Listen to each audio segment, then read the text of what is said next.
6 a.m. on the East Coast. We begin with the Fox News alert. It's Saturday, February 7th, and this is Fox and Friends Weekend. The desperate search for Nancy Guthrie now entering day 7. Investigators returning to the 84-year-old's Tucson, Arizona home for another sweep, this time towing a blue Subaru from Nancy's garage. FBI agents were also seen pulling a wired device from the side of her home that appeared next to a small solar panel. But officials have yet to reveal why either was taken. Now, this comes as a new message from the alleged kidnappers surfaced at a local news station. It reportedly lacks proof of life and appears to be a response to the Guthrie family's videos. The message does not include new deadlines and was sent from a different IP address, yet it comes from the same server. The Pima County Sheriff says he's still hopeful Nancy will be found alive. Somebody asked, Sheriff, how do you know, can you prove that she's alive? And I just simply turn it around. Can you prove she's not? Why would I operate from any other position than my team is operating from the same position? She's out there. We're going to find her. And President Trump says we could have answers fairly soon.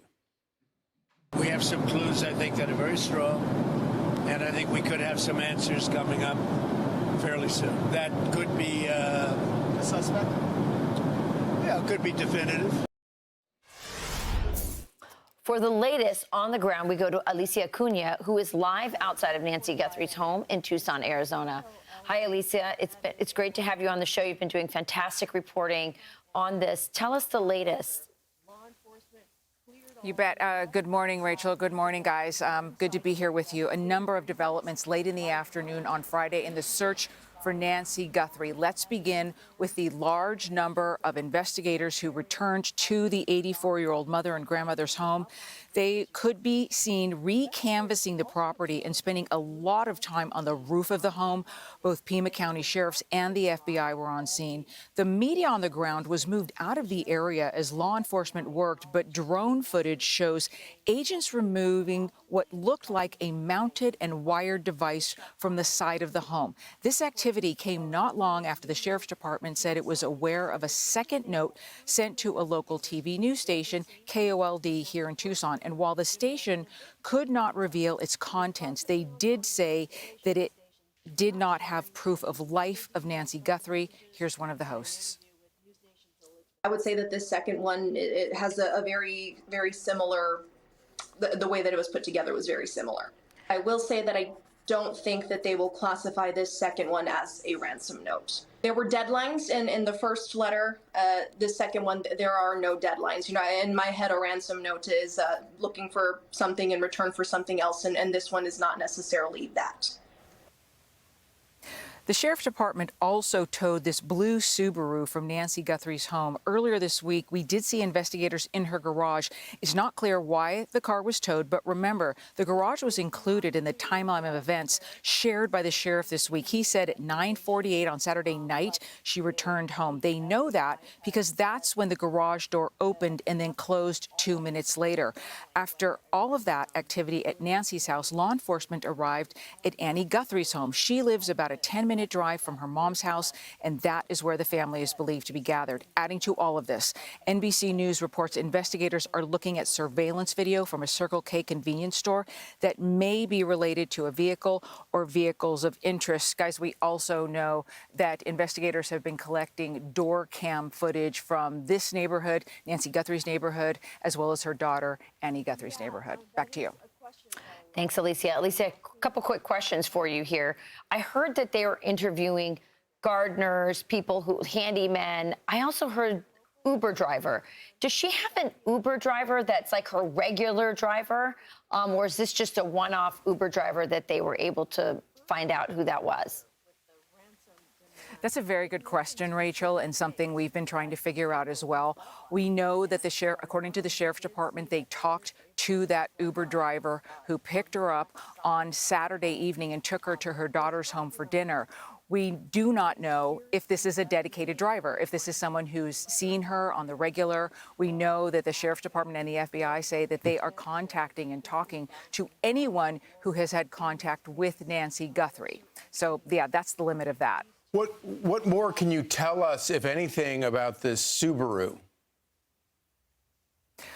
Charlie, we don't have many details about the Subaru. Our digital team followed the drive down, about 20 minutes down, to the area where they impounded the car. You have to imagine that forensics is going to begin on that immediately. Also, remember, could possibly be physical evidence here, but the sheriff has also said this case could very well be solved on the technology evidence that they can glean from multiple devices, maybe that wire device that came off the house yesterday. We also know they're looking at cell phone data. They're looking at cameras. They're doing, and this is the FBI's expertise here that we're talking about, folks out of Quantico working very hard to try to drill down on this. But this looks to be another piece of physical evidence, possibly DNA that they're going to be looking at. We do know that there were blood splatter found on the front door, near the front door of Nancy Guthrie's home, and that came back as belonging to her. So, real quickly, where is the front door in relation to the garage where the Subaru was? Okay, let me take a look right here. So you have the front door right here, and then the driveway goes back around that way. So that's where you would be looking for the garage. Alicia, if you could see that it's dark. Right. Let me drill in a little bit to, I thought you did a great job when you took us on the drive down the roads there in this area, and you showed us, the distance to Annie's home, and then also if you could talk a little bit about that route, the significance of that route, and then also you mentioned that there was a brief visit by the authorities to Annie's home. Do we have any idea why they went back there? So let me begin with that last question, Griff, because from just our observation, our Fox Digital team again was out there and saw the return of law enforcement to Annie Guthrie's home. One of the vehicles belonged to the sheriff. The other belonged to a forensics team. However, I will remind folks that there are a number of law enforcement entities that have descended on Tucson, and they could be helping in a number of different ways. So we don't know if the person in that forensics vehicle was there to have a conversation about forensics or if they were there in support of the sheriff's department. So we don't have the details on that, but that's what our digital team saw there. Let's get to the drive. It's a 10-minute drive, about 10 minutes. We drove it from here, Nancy Guthrie's home, to her daughter Annie. There are a number of different routes.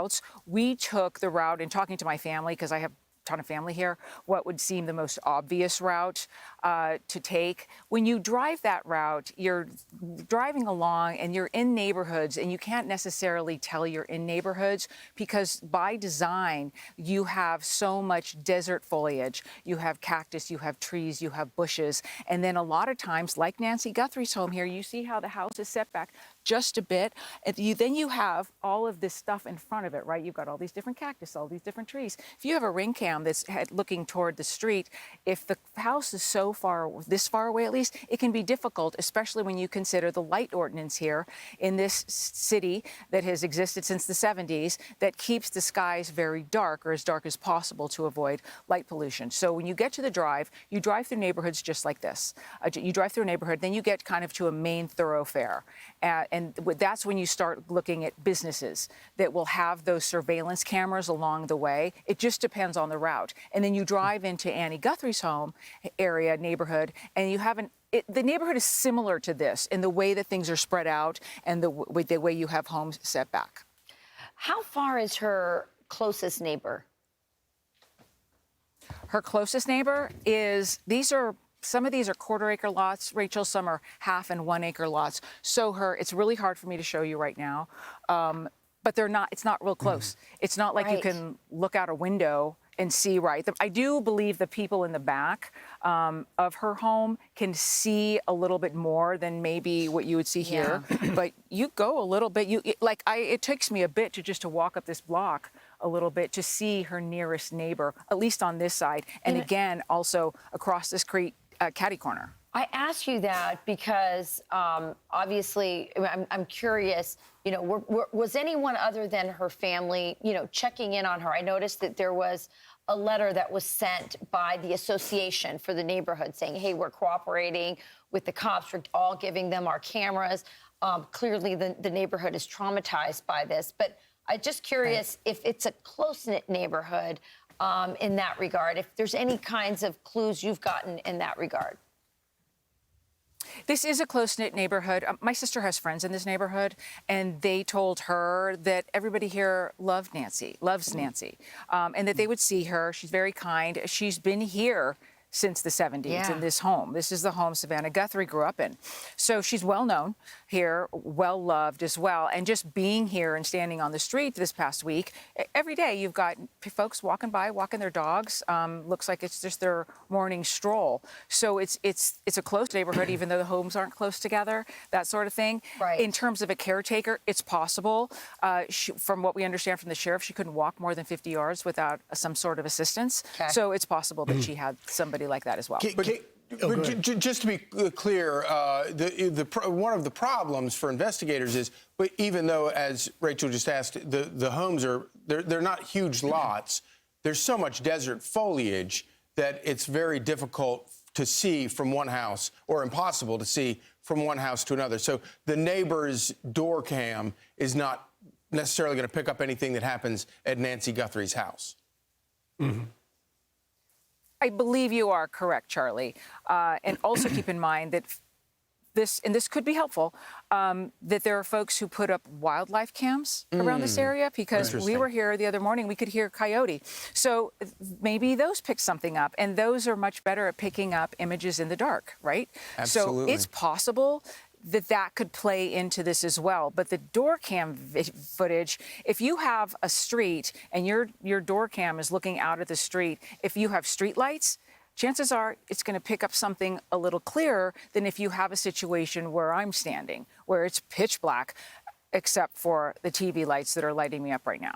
And just picking up on that wildlife camera question, Alicia, because there's been some reporting or question whether or not the camera they removed yesterday afternoon on the top of the house, would that have been more of a wildlife camera or more of a surveillance camera, or do we have any indication? Because we do know that a number of residents there do have high elevated wildlife cameras because they want to be able to see the wildlife out in the dark.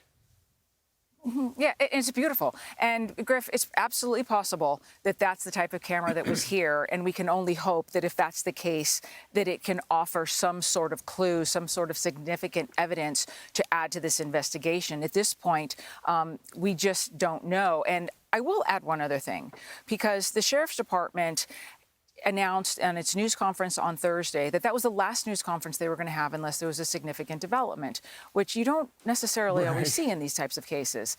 And then we had all of this activity yesterday. They acknowledged it in statements and then added that they still weren't holding a news conference. Well, maybe we'll get some news conference, some answers later today. Alicia Acuna, great reporting. We will check in with you throughout the morning and see what you have with the latest there. Thank you, Alicia. Want even more Fox News on YouTube? Become a Fox News Patriot today. Click join to find out how.